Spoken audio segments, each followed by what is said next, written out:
Welcome into Philadelphia 76ers now, coming up on the show, outlining the perfect, and I mean absolutely perfect, NBA trade deadline for the Philadelphia 76ers. As we know, following the James Harden trade, the Sixers able to reboot some of that draft capital, and they might have to move some of these draft picks in order to bring in a player that they desire and really like. Philadelphia is the 2024 first-round pick, the 2026 first via OKC, Houston, as well as the Los Angeles Clippers, a 2028 first-rounder, another first-rounder from the Clippers in 2028 as well, that 2029 first-round pick swap with the Clippers at their disposal in 2029 as well, and then also for Philadelphia, a 2030 first-round pick. Of note, that 2026 first on your screen, the worst of the OKC, Houston, or Clippers selections.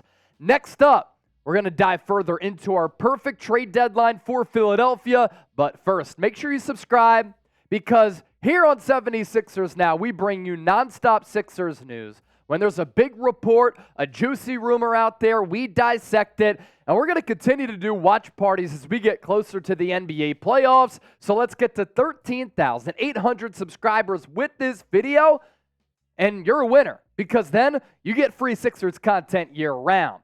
My goal going into the deadline for Philadelphia, and by the way, how about that effort on Saturday night against a full-strength Denver Nuggets team? Patrick Beverley coaching up his teammates on the sideline. Paul Reed, B-Ball Paul with the 30-piece, a valiant effort for the Sixers. And I was talking to producer Chip, who's here to my right. He does remember this conversation before he went out, had a late one on Saturday. But we were talking about how this Sixers effort against a team like the Nuggets would never happen with Glenn Rivers. They would get blown out. Nick Nurse has made everybody really excited about this club. They're so much better coached.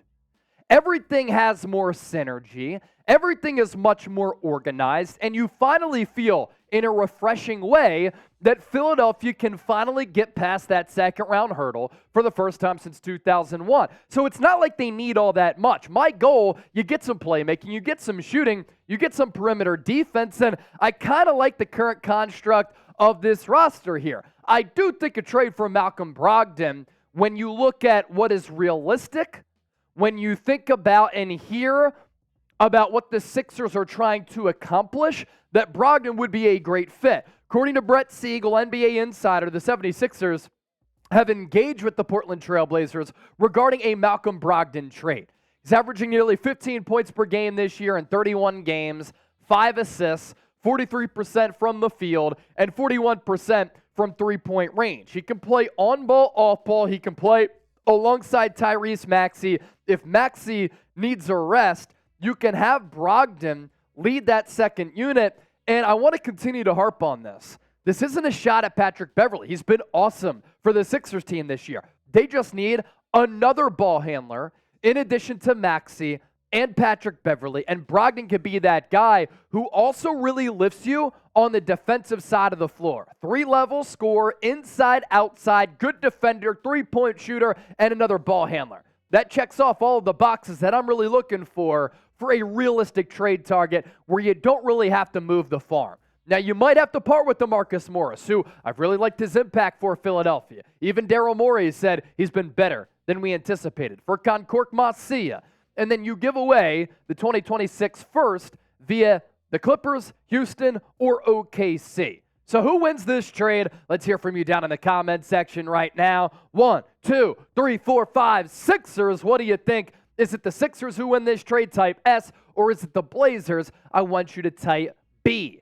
Now, Joel Embiid, once again, is going to be an NBA All-Star starter. I did think that Tyrese Maxey, he got fleeced. Damian Lillard is only an All-Star game starter because he's Damian Lillard, and I can't wait to see that organization crash and burn with Glenn Rivers. But Joel Embiid going to be representing the Sixers in the All-Star game, and the jersey, absolutely fresh. You can get it right now, chatsports.com/Embiid. They are on sale, limited time only, but only if you use that link down below, and then if you use that link, Fanatics knows that 76ers now sent you.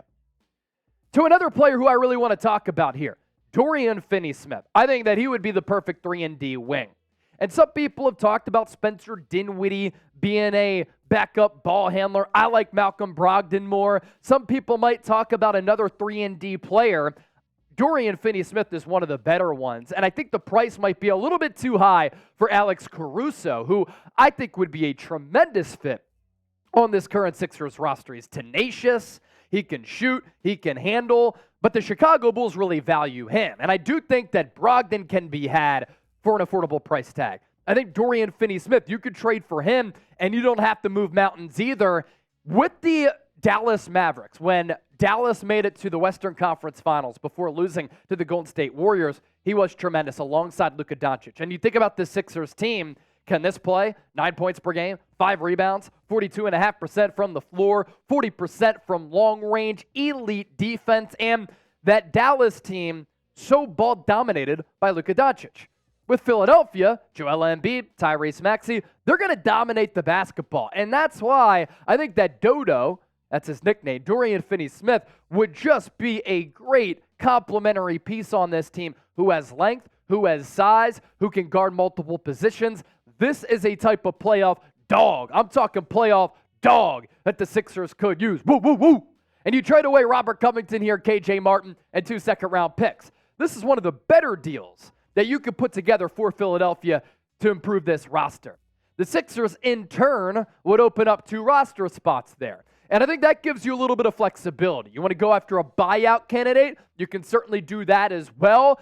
Or you can sign a player where there's been some rumblings that the Sixers are still interested in Danny Green. Still solid defense. He can knock down the 3. He's won NBA championships with the San Antonio Spurs, the Toronto Raptors, and the Los Angeles Lakers. Or you could go after a backup big like a Bismack Biyombo. Now, I'm not saying this to discredit B-Ball Paul. I love Paul Reed. I wanted the Sixers to bring him back. Him getting that contract, I thought it was worth it because I think he's a growing player who's going to get better, but I don't look at him as a backup to Joel Embiid. I think you need to fortify that backup center position in case he gets hurt. Mo Bamba is not it, and you just want as much depth as possible. And Bismack Biyombo, he's not a bad backup big. He can still jump. He is still physical. He, too, has some playoff experience. Last couple of years before this one, he was playing on those Phoenix Suns squads. 5 points, 6 rebounds, 56%. 1 block per game in 30 games this year. That's pretty solid right there. So you look at the Sixers' potential lineup. Tyrese Maxey starting. D'Anthony Melton at the 2. Nicholas Batum, Joel Embiid, Tobias Harris. You still stick with that starting 5, but then you have a really solid backcourt. And you add juice with another ball handler, good defender, 3-point shooter, and scorer, and Malcolm Brogdon. And if you're backup point guards / guards, because both Brogdon and Beverly can play off ball, if those are your 2 backups, I love the depth there. Kelly Oubre Jr., Jane Springer, I like the depth there. Daniel House, very head-scratching Sixer, but as we saw against the Celtics, he didn't have any fear going into TD Garden. You have Dorian Finney-Smith, who can also start for you if you want. And then you have Paul Reed and Mo Bamba. That right there is a pretty solid squad. So the perfect trade deadline, to kind of summarize things a bit, you bring in Malcolm Brogdon. You also trade for Dorian Finney-Smith. You open up 2 roster spots. You can sign Danny Green, Bismack Biyombo. Players leaving. Might hurt you a little bit to see Philadelphia's own Marcus Morris go elsewhere. Furkan Korkmaz, take care. Robert Covington, KJ Martin to the Brooklyn Nets with Korkmaz and Morris going to the Portland Trail Blazers. That right there, I think, is a perfect trade deadline to help Philadelphia this year. You have confidence in Nick Nurse to be the tactician within a playoff series to elevate this team. And then you still have cap flexibility going into next summer where if it doesn't work, you can further bolster that roster to go star hunting. You lean on your horses right now in Joel Embiid and Tyrese Maxey, other complementary pieces, and then you revisit what you want to do this offseason. What do you think? What is the one move you want the Sixers to make? Grade our perfect trade deadline plan. And as always, we appreciate you for watching, and make sure you subscribe for more nonstop Sixers coverage.